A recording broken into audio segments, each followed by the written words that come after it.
Now at 10, the U.S. Supreme Court rules on an act for the foster care and adoption system granting preference to Native American families. Plus, cyclists stop in Chanute, Kansas as part of an 8-day trip across the Sunflower State. And a mom in Miami is raising awareness about congenital CMV. I'm Anthony Saviello with the story. The 4 states' most watched news starts now. City of Carthage is reviewing budgets and trying to see if it's possible for the public workers to receive a pay raise. This is KOAM News at 10. I'm Dow Quick. KOAM's Amber Jenkins spoke to people at the Carthage Water and Electric plant about their efforts for a pay raise.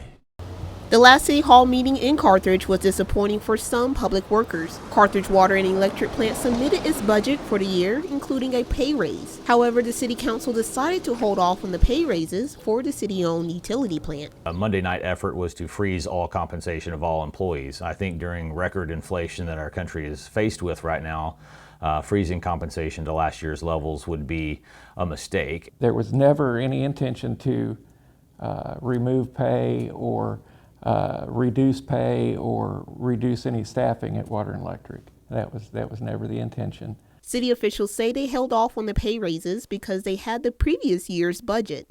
They need to review the plant's 2024's budget. The Budget Committee received a version of that information, although it was 2023 information. So not exactly what they needed, but and they made a decision based on the information they had. The workers of the plant says there's no animosity or contention between them and the city.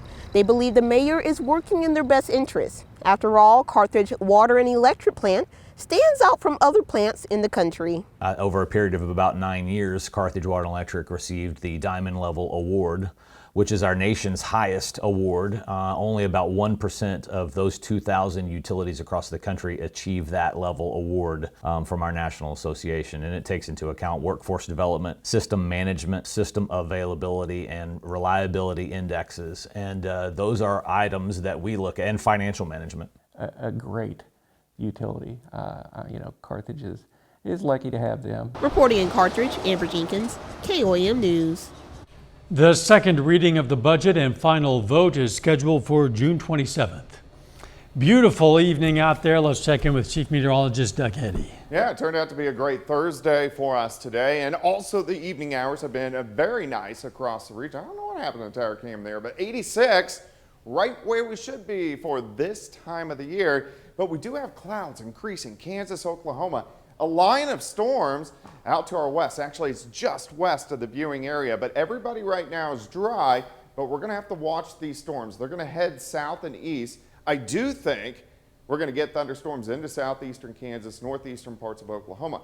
I also think they're going to weaken as they push in, so I'm not really worried about a severe threat for us during the overnight hours tonight. That could be a big difference, though, once we get to the weekend. We're going to have more about that here in a bit. Temps right now sitting right about 70 to about 72 degrees. Through the night, we drop back into the mid 60s. We're going to talk about severe weather threat Saturday here in just a bit. See you soon. June is CMV Awareness Month, and a mom in Miami, Oklahoma is putting on an event to help raise awareness of that disease. KOAM's Anthony Saviello has the story. Mackenzie Johnson is a 22-year-old mom in Miami, Oklahoma. It's definitely different, but I don't think it's that much different, honestly. We have therapy appointments and a lot more doctor's appointments than usual. What is so special about her baby girl? Well, little Janiyah was born with cytomegalovirus, or CMV, a disease that affects her hearing, sight, and motor functions. However, for this precious baby girl, CMV doesn't get in the way of her happiness. Little Janiyah is all smiles. I feel like God has blessed me with something so wonderful, like that she gets to experience life just like us. Mackenzie spends her days at home tending to Janiyah and making sure that her baby is able to do her favorite thing in the world as often as possible, spending time outside. I have gotten a lot of support from family, more than I had thought I would have, and I appreciate it all, especially my mom. She's been there through it all. Though baby Janiyah may have been dealt a rough hand, her mother wants people to know that her baby is just as special as anyone else's. They're just like you. They comprehend just like you. They might not be able to speak or communicate with you, but they do in their own way. So for Mackenzie, little baby Janiyah is a big ray of sunshine. Reporting in Miami, I'm Anthony Saviello, KOAM News. That event is open to anyone. It's going to be Saturday from 1 to 4 p.m. at the Boys and Girls Club in Miami. The U.S. Supreme Court today preserved the system that gives preference to Native American families in foster care and adoption proceedings of Native children. It rejects a broad attack from some Republican-led states and white families who argued it's based on race. The court left in place the 1978 Indian Child Welfare Act, which was enacted to address concerns that Native children were being separated from their families and too frequently placed in non-Native homes. John Dales joins us now with a first look at sports.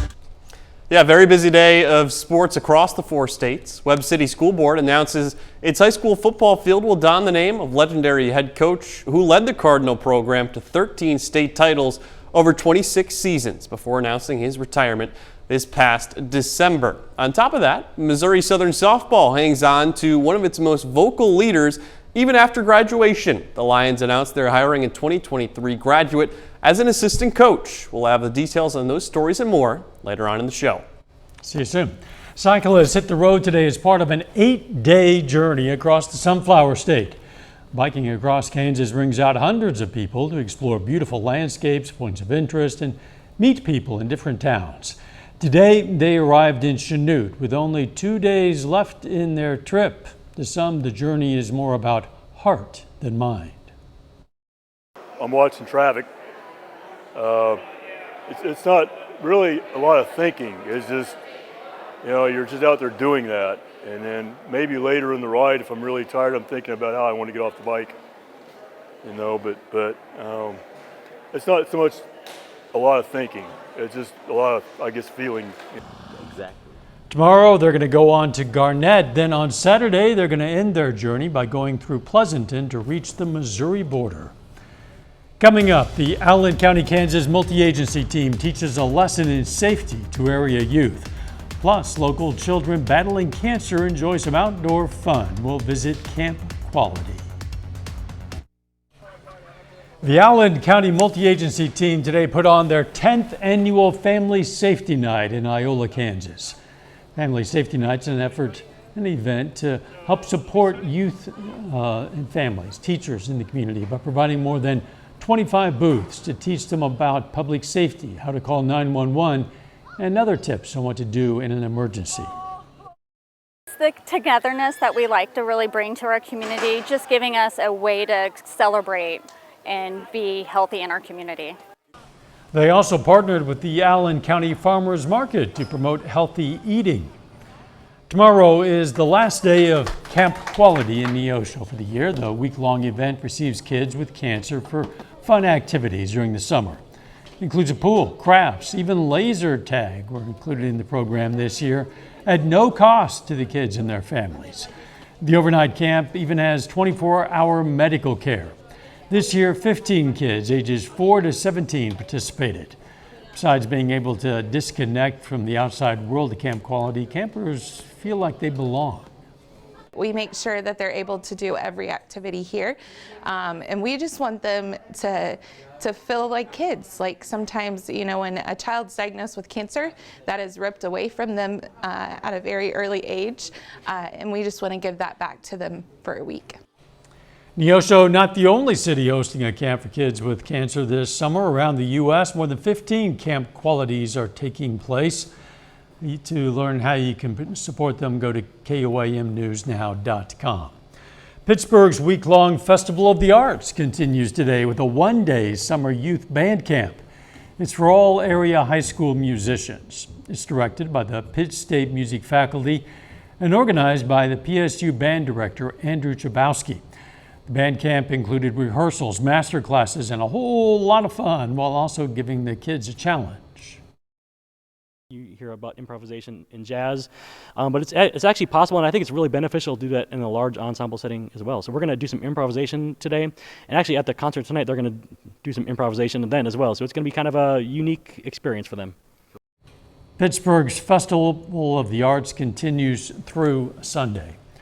A little bit later, we're going to visit the SEK Recycling Center to honor some area waste and recycling workers. Plus, we're going to get some scattered thunderstorms in here over the next few hours. I'm going to have those details coming up.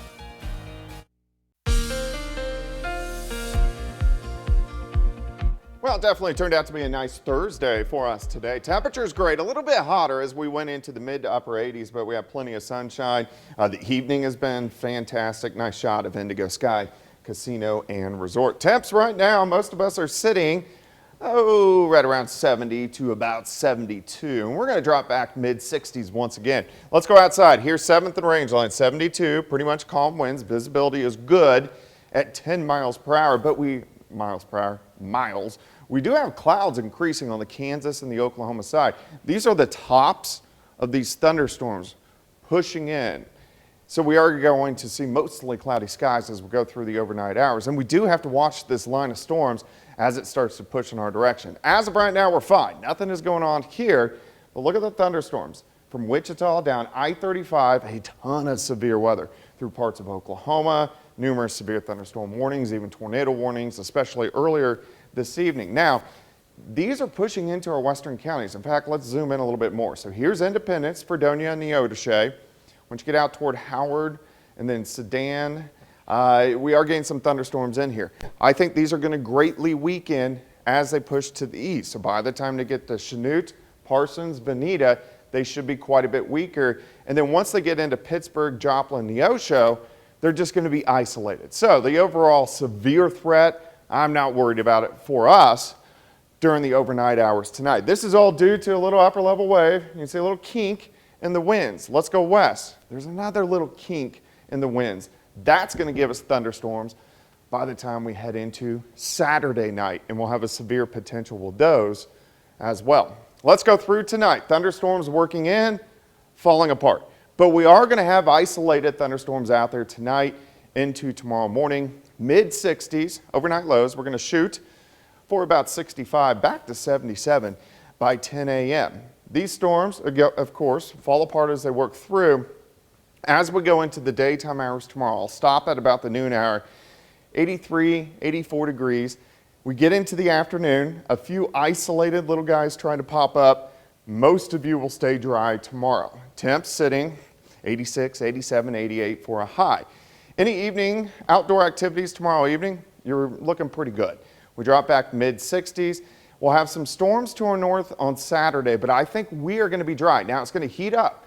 We're going to go into lower 90s for highs on Saturday. It's Saturday night that we're going to have the potential for severe weather to work in.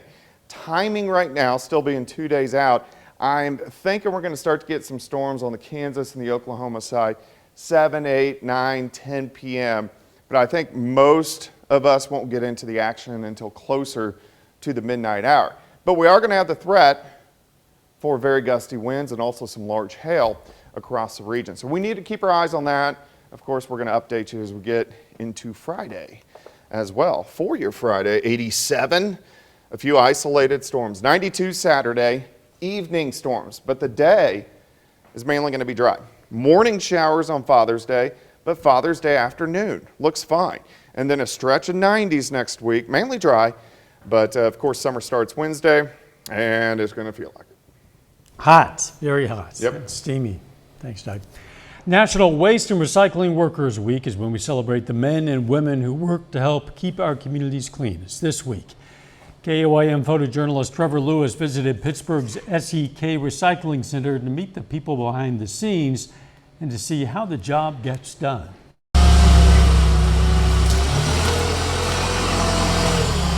There is so much trash that is produced every day, and if everybody just does a little bit to take care of what they produce, it would make such a huge difference. I mean, we keep thousands and thousands of tons of trash out of the landfill every day just by recycling common things that you buy at the grocery store every day.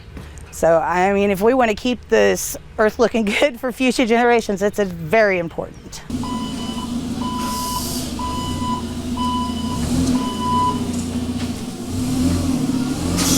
Generally, like when the public comes in through the tunnel, they assist everybody, they pull their recyclables out of their vehicle. Sort, we categorize, and most importantly, we make sure it's all together.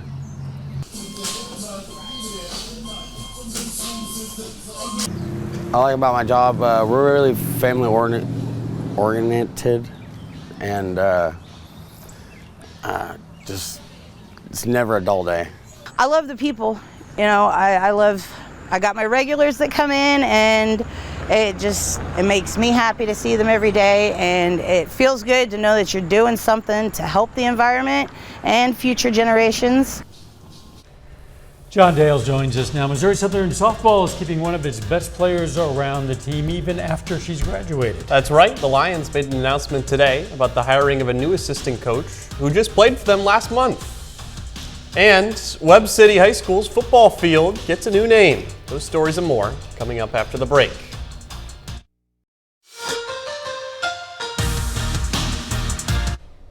Webb City High School's football field is officially known as John Roderick Field at Cardinal Stadium after being unanimously voted on by the school board. This comes after Roderick announced his retirement in December after leading the Cardinal football program for the previous 26 seasons. Roderick posted a win-loss record of 315 and just 35, most recently leading Webb City to a 13th state championship in 2021. He has the most state titles of any high school football coach in Missouri, with 4 more than the next closest, and was also an all-state linebacker at Webb City in 1985. Pittsburgh State football still a couple of months away from kicking off its 2023 campaign, but still busy in the off-season. Today the Gorillas host an individual camp for all positions with a slew of local players in attendance. The camp takes place in the Gorillas indoor facility, and things are led by PSU head football coach Brian Wright, who says opportunities like these don't come along very often, so everybody participating in it is getting a worthwhile experience. Yeah, I think it's a great experience for all those involved. It certainly is for us on the coaching side. It is for these young guys out here having an opportunity to get coached by all the coaches at Pittsburgh State University. It's an opportunity for the parents to get out here and really watch their sons in a competitive environment at a great place like Pitt State. If you've watched Missouri Southern softball the past few years, you've likely noticed the play of Josie Topai, who was an on and off the field leader for the Lions. And as of today, Topai is an assistant coach on MSSU softball staff. And head coach Hallie Blackney says bringing her on the staff was a no-brainer. Not often would I feel comfortable doing this, but Josie is very mature. It would take a very unique and specific individual for me to be okay with, having her coach within the same program that she played in. Coach Blackney, she's been with me for 5 years at MSSU. We came in together. I played under her for 5 years. She really shaped me into being the leader that I was for the team, and as well as, inspiring me to continue that career in softball coaching.